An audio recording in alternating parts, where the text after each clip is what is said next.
The struggling widow followed the pig one morning, her bare feet slipping against the dewy earth as Prosper snorted and grunted his way toward the canyon's edge. Amelia Birchwood had more pressing concerns than a wayward pig, but losing him meant losing everything. The foreclosure notice lay crumpled on her kitchen table like a death sentence. 3 days, $500, numbers that burned behind her eyes every time she blinked. Dustwell stretched out behind her, a collection of weathered buildings and broken dreams scattered across the frontier like dice thrown by an indifferent god. The town had seen better days, back when the railroad promised prosperity and men spoke of the future with something resembling hope. Now it clung to life the way morning frost clings to windows, beautiful and fragile and destined to disappear. Amelia's farmhouse sat at the town's frayed edge, where cultivation gave way to wild country. Thomas had chosen this spot for its isolation. Privacy, he called it. Distance from prying eyes and wagging tongues. She understood now it had been distance from creditors and consequences. Prosper paused at the split-rail fence, his pink snout working the air. The pig possessed an intelligence that unnerved visitors, as if he understood more than barnyard politics and feeding schedules. Thomas used to joke that Prosper was the smartest member of the family. The joke stung differently now. The morning sun painted the distant mesas in shades of amber and rust. Somewhere in those rocks and shadows lay answers she could not fathom. Her husband had left her nothing but debts and mysteries, a legacy of empty bottles and emptier promises. Horace Vexley owned those debts now. The man collected properties like other men collected playing cards, always calculating odds and measuring angles. His development company had been circling Dustwell's struggling farms for months, patient as vultures riding thermals above dying cattle. Deputy Creed had delivered the notice at dawn, his badge catching the first light like a warning. The young man possessed that particular blend of authority and uncertainty common to those who enforced other men's will, without fully understanding their own power. Vexley's influence had been growing in the county, extending through loans and favors and quiet conversations in back rooms. Amelia had spent the morning attempting miracles. The bank manager shuffled papers and spoke of policies, his eyes never quite meeting hers. Her neighbors offered sympathy seasoned with relief that fortune had chosen another victim. Even the church fund held barely enough to repair the leaking roof, let alone rescue fallen parishioners. Prosper squeezed through a gap in the fence rails. His bulk made the maneuver comical under different circumstances. Now it represented catastrophe in motion. The pig was worth $30 at market, enough to buy time if not salvation. Losing him would accelerate her descent into destitution. She followed him into terrain she rarely explored. Thomas had discouraged her wandering, claiming the canyons held rattlesnakes and unstable ground. Everything her husband discouraged had proven more complex than his simple explanations suggested. The earth changed beneath her feet. Red dirt gave way to sandstone, then to something harder and more ancient. Prosper moved with unusual purpose, his typical meandering replaced by focused determination. He followed game trails that wound between boulder formations, deeper into country that felt forgotten by civilization. Wind sang through stone arches carved by centuries of patient erosion. The sound carried loneliness and something else, a whisper of secrets kept by rocks and sky. Amelia's cotton dress caught on thorny shrubs that clung to cliff faces like desperate prayers. Her late husband had been a man of enthusiasms and disappointments, dreams that burned bright and fast before crumbling into ash and alcohol. The farm had been his grand vision, 40 acres of possibility stretching toward horizons unlimited by imagination. Reality had proven less accommodating than dreams. Thomas Birchwood had possessed the gift of making failure sound like delayed success. Each setback became a learning opportunity, each loss an investment in future triumph. His optimism had been infectious during their courtship, intoxicating as spring wine. Marriage had revealed the desperation underlying his confidence. The gambling had started small. card games with neighbors, friendly wagers on crop yields and horse races. But Thomas chased losses with the same passion he chased dreams, always convinced the next hand would restore his fortunes. The debts accumulated like storm clouds, dark and threatening on the horizon of their happiness. Prosper paused at a narrow opening between towering rock walls.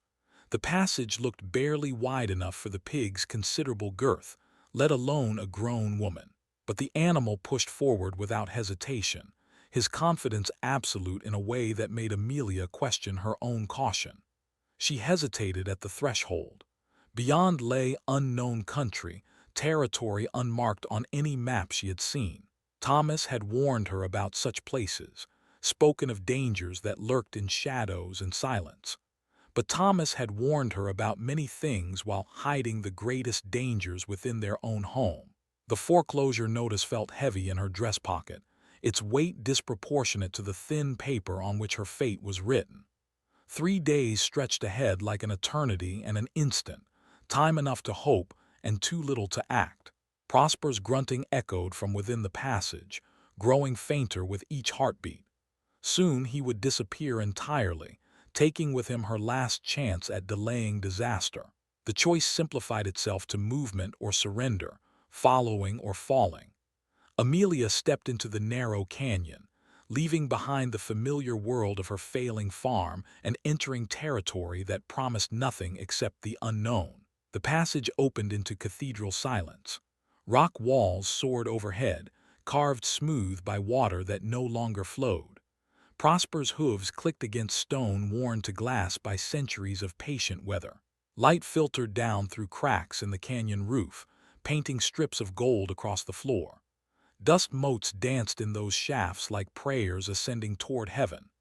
The air tasted of minerals and time, ancient breath trapped between walls that remembered when this land lay beneath oceans.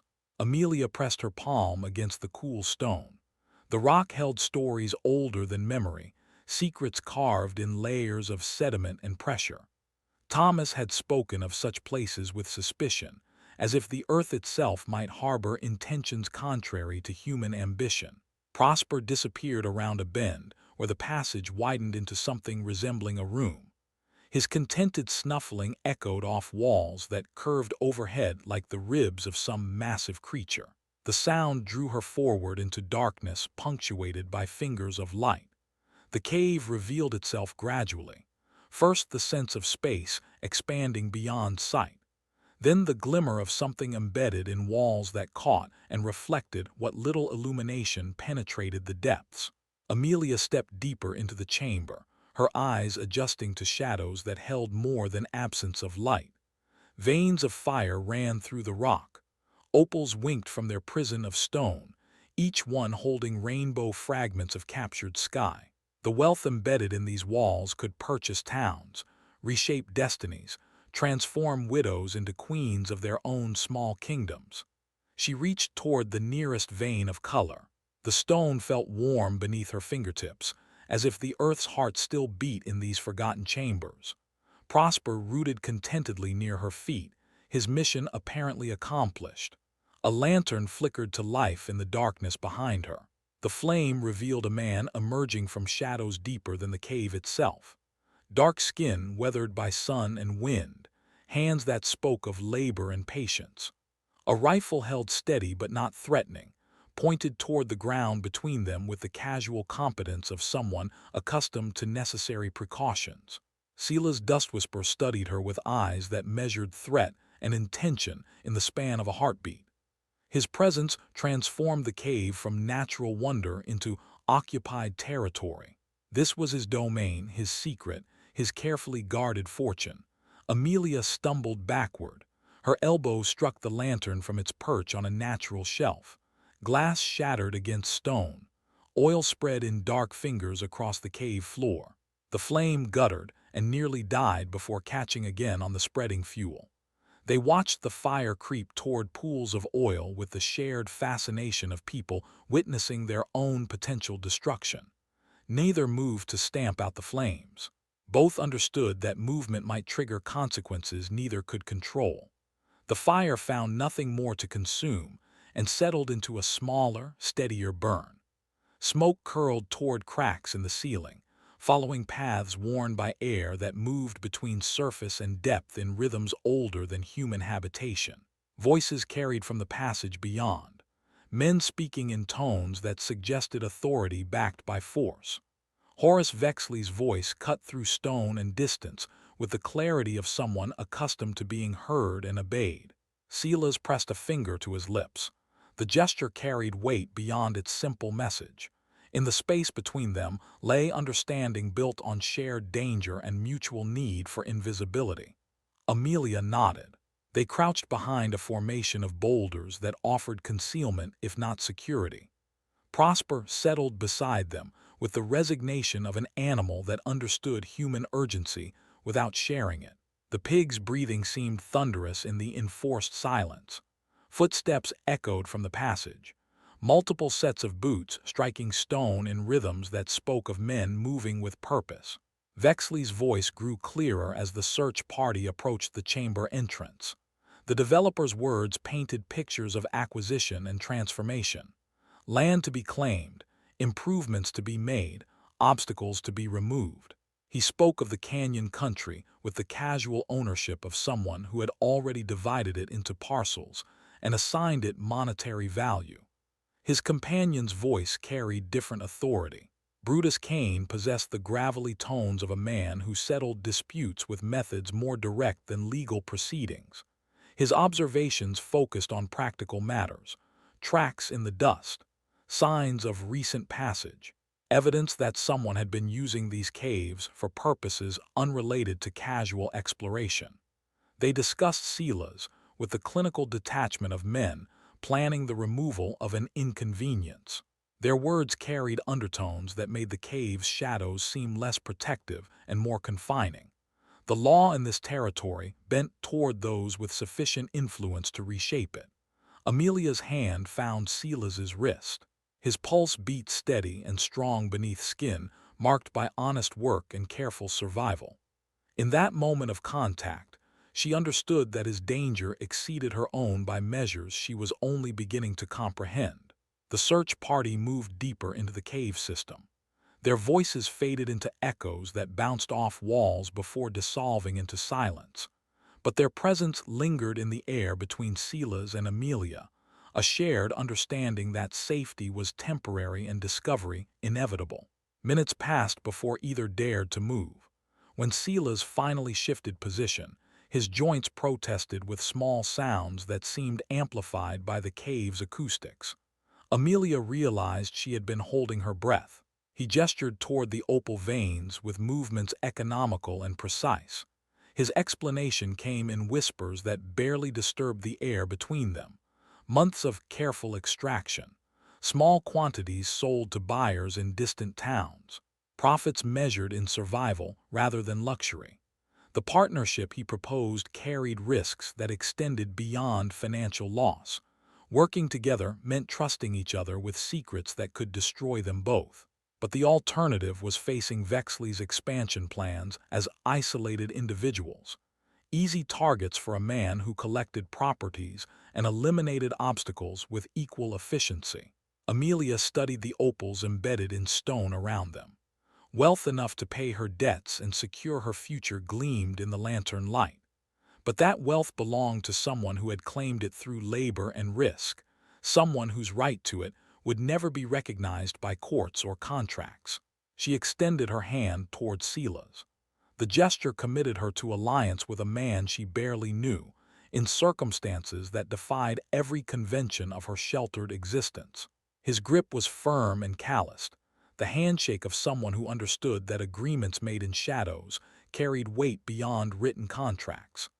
Outside the cave, wind moved through stone passages with voices that might have been ghosts or might have been promises of change approaching on the horizon. Clayton Hallow wiped glasses behind the bar with movements that suggested ritual more than necessity. The Dustwell Saloon served as the town's unofficial courthouse, confessional, and communications center.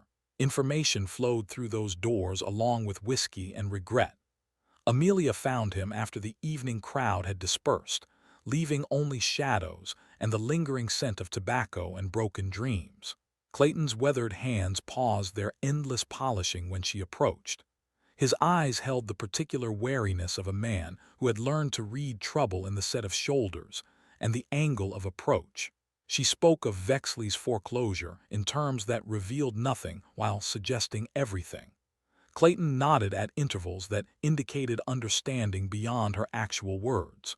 His own encounters with the developer had left scars invisible to casual observation, but clear to those who recognized the signs.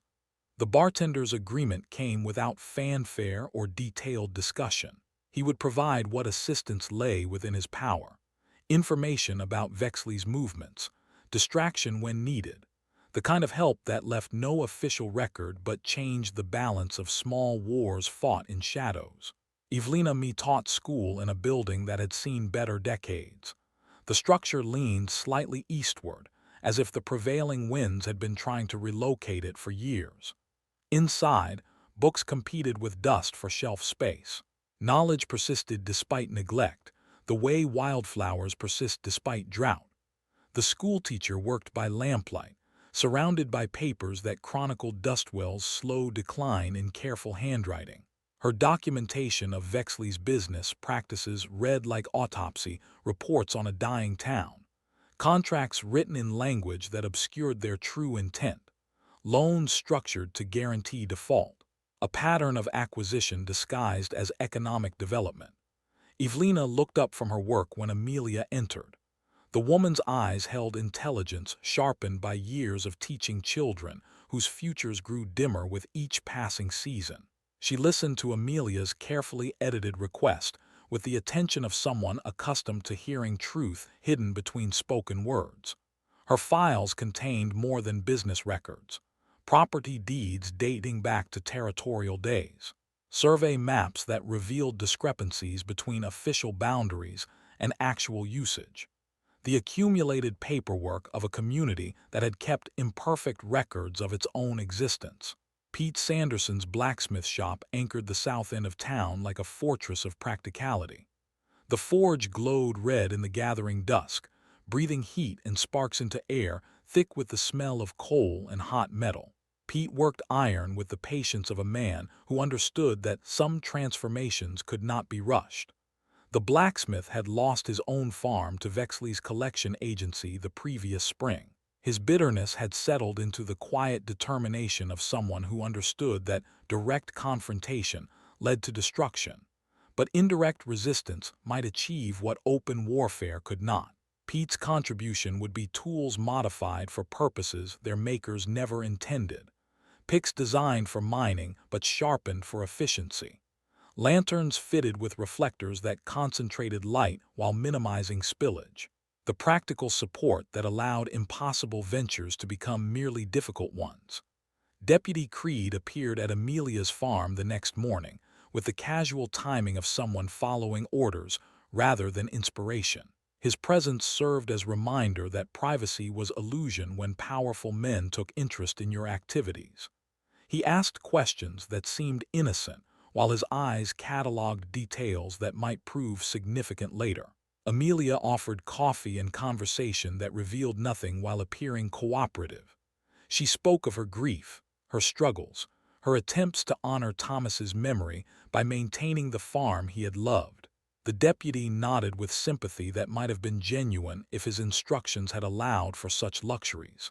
After Creed departed, Amelia waited an hour before leaving for the canyon. The precaution felt theatrical but necessary.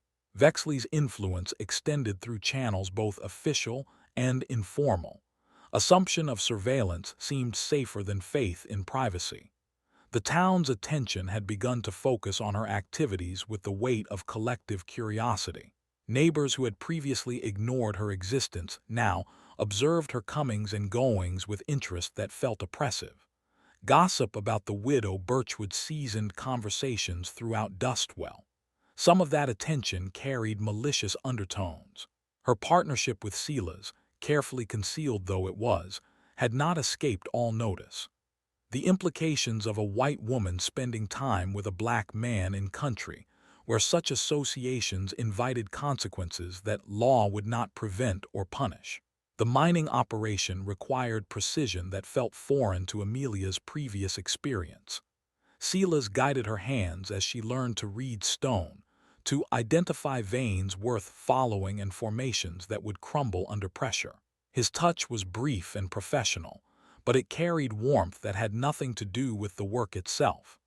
They worked in shifts to minimize the time both spent away from their legitimate activities. Amelia learned to navigate the canyon passages in darkness, moving by touch and memory through terrain that felt increasingly familiar. The cave became sanctuary and workplace, secrets shared between two people whose survival depended on trust. Physical exhaustion accumulated in her bones like sediment in a riverbed. Her hands developed calluses that spoke of labor foreign to her previous existence. But the work also developed muscles she had not known she possessed, both physical and otherwise. Strength grew from necessity and blossomed into something approaching confidence. The opals emerged from stone reluctantly, each one requiring patient coaxing from its matrix of harder rock. They accumulated in small leather pouches that represented hope measured in carats and clarity. Wealth extracted grain by grain from earth that had held these treasures for millennia. Silas's pickaxe struck something that rang with different resonance. The sound carried through stone and settled into their bones with the weight of discovery. He worked around the obstacle carefully, revealing metal where they had expected only more rock. The false bottom gave way under concentrated effort. Beneath lay a chamber that their lights could not fully illuminate. The beam of Silas's lantern swept across tools arranged with the care of someone who had expected to return. Mining equipment that bore no resemblance to the crude implements they had been using. Maps covered one wall, pinned to boards that someone had installed with permanence in mind. The drawings showed the cave system in detail that spoke of extensive exploration, passages they had not discovered, chambers they had not suspected, a network of tunnels that extended far beyond their current understanding. But it was the journal that transformed discovery into revelation. Thomas's handwriting filled pages with observations and calculations, plans and promises that he had never shared with his wife. The cave system had been his secret long before it became hers. The partnership agreement lay beneath the journal like an accusation. Thomas and Silas, partners in enterprise that predated her knowledge by years. Profit-sharing arrangements that would have solved their financial problems before they became insurmountable. Solutions that had existed while she watched her husband drink away their future. Amelia's hands shook as she read her late husband's words. Plans for extracting enough wealth to pay their debts and purchase additional land. Dreams of prosperity built on foundation she had never been allowed to see. Thomas had possessed answers to problems that had driven him to despair and early death. The betrayal cut deeper than financial deception. He had shared this secret with Silas while keeping it from the woman who had shared his bed and borne his burdens. The partnership she was discovering had been forged while she struggled to understand her husband's drinking and gambling, his moods that swung between euphoria and despair. Silas watched her read with eyes that held their own pain. His partnership with Thomas had ended with death and unfulfilled promises. The white man's dreams had died with him, leaving the black man to work alone in shadows, unable to claim what had been earned through months of dangerous labor. Outside the cave, wind carried the sound of approaching horses. Vexley's voice echoed through stone passages with the confidence of a man who had finally located what he sought. Prosper had wandered off again. Dawn found Amelia tracking the pig's hoofprints toward the canyon, while Dustwell prepared for the foreclosure hearing that would seal her fate. The timing felt orchestrated by forces beyond coincidence, as if the animal understood the gravity of this final morning. Vexley's voice carried across the canyon before she saw him. The developer moved with the confidence of a man who had already claimed victory, his boots striking stone with the rhythm of ownership. Deputy Creed flanked him, badge catching early sunlight in flashes that warned of official sanction. Behind them, rode Brutus Cain and two men whose presence suggested enforcement beyond legal procedures. Their faces held the weathered indifference of those who had learned to view other people's disasters as routine business transactions. Amelia pressed herself against the canyon wall, praying that Silas had heard their approach and found concealment. The cave mouth lay 50 yards ahead, partially hidden by fallen boulders but not invisible to determined searchers. Discovery now would destroy everything they had worked to achieve. Vexley paused at the cave entrance, his eyes adjusting to the darkness beyond. He spoke of mineral rights and territorial claims with the casual authority of someone who had studied maps and legal documents until he could recite boundaries from memory. The canyon belonged to him now, at least according to papers filed in distant offices. His words carried implications that made the morning air feel colder. Unauthorized mining would be prosecuted. Trespassers would face consequences that extended beyond legal penalties. The law in this territory recognized certain realities that courtrooms preferred not to acknowledge directly. They entered the cave with lanterns that drove shadows into deeper recesses. Amelia waited until their voices faded before following, her bare feet silent against stone worn smooth by centuries of patient water. She found them in the main chamber, studying the opal veins with the appreciation of men calculating profit margins. Silas emerged from concealment with his hands visible and empty. His rifle lay against the far wall, beyond reach but not beyond sight. The gesture carried dignity that refused to acknowledge defeat even when surrounded by men who viewed his presence as presumption requiring correction. Vexley's smile held no warmth when he recognized the black prospector. He spoke of theft and trespassing in terms that suggested these charges were formalities preceding harsher justice. His men shifted position with practiced economy, creating angles that eliminated escape routes. The developer's intentions crystallized in the space between spoken words and intended actions. Silas would disappear into the canyon country, another casualty of frontier justice that asked no uncomfortable questions. The mine would become Vexley's property through the simple expedient of eliminating inconvenient claims to its ownership. Boots echoed from the passage behind them. Evelina entered the chamber carrying saddlebags weighted with documents and determination. Her arrival transformed the confrontation from capture to negotiation, though the weapons remained visible and the threat unchanged. The schoolteacher's research had uncovered truths buried in territorial archives and county records.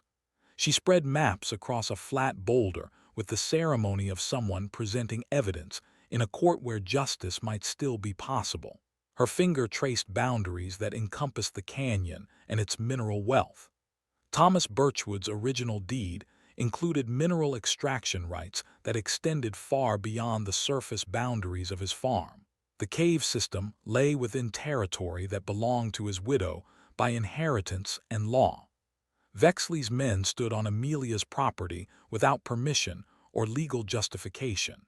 The partnership agreement between Thomas and Silas carried legal weight that territorial courts had been forced to recognize in similar cases. The black man's labor and investment in the mining operation gave him legitimate claim to its profits, regardless of social conventions that preferred such arrangements to remain invisible. Vexley studied the documents with the attention of someone who understood that legal technicalities could overturn the most carefully planned acquisitions. His confidence wavered as he recognized official seals and signatures that could not be dismissed as forgeries or fabrications. But his response revealed the depth of his commitment to claiming the mine's wealth. He spoke of practical realities that transcended written agreements, partnership between races that decent society could not tolerate, mining operations that existed without official permits or regulatory oversight. His words carried the weight of community sentiment that viewed certain arrangements as unnatural regardless of their legality. The territorial courts might recognize paper rights, but local justice operated according to different principles that valued social order above individual claims.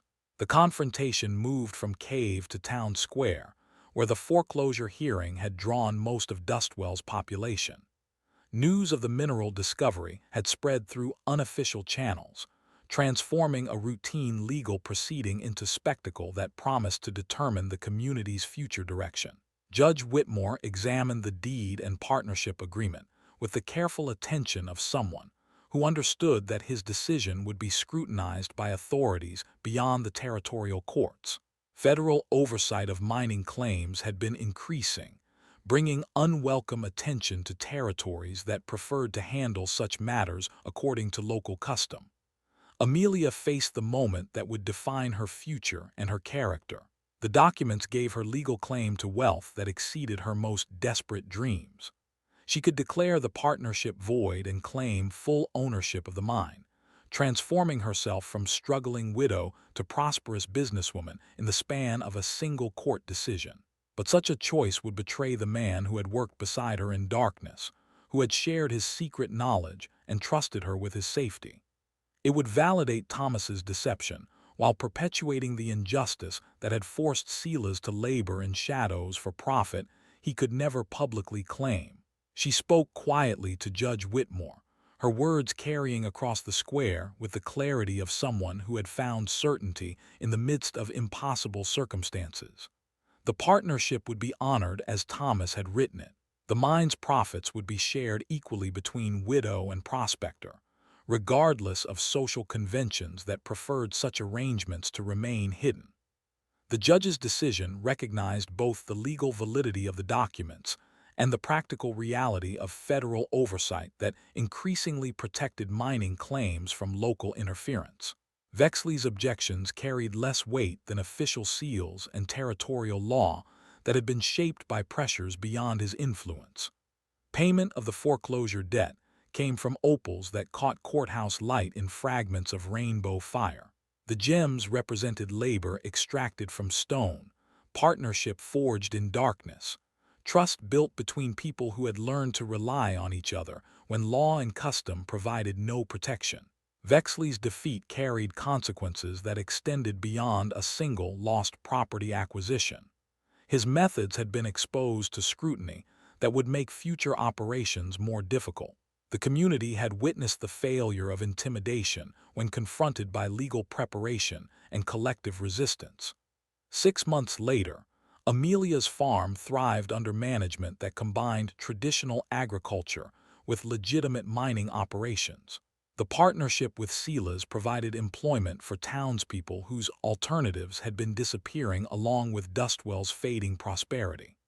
Prosper wandered across pastures that had been restored to productivity through investment in equipment and labor rather than speculation and exploitation. The pig moved with the same purposeful confidence that had first led Amelia toward the canyon, as if he understood that his morning wandering had changed the course of more lives than his own. And that is all to the story, for now. Please let me know where you are tuning in from. Perhaps we will create a story there. Consider liking this video and subscribing to our channel, and if you enjoy our content, click this video on your screen. I promise you it's worth watching. See you tomorrow.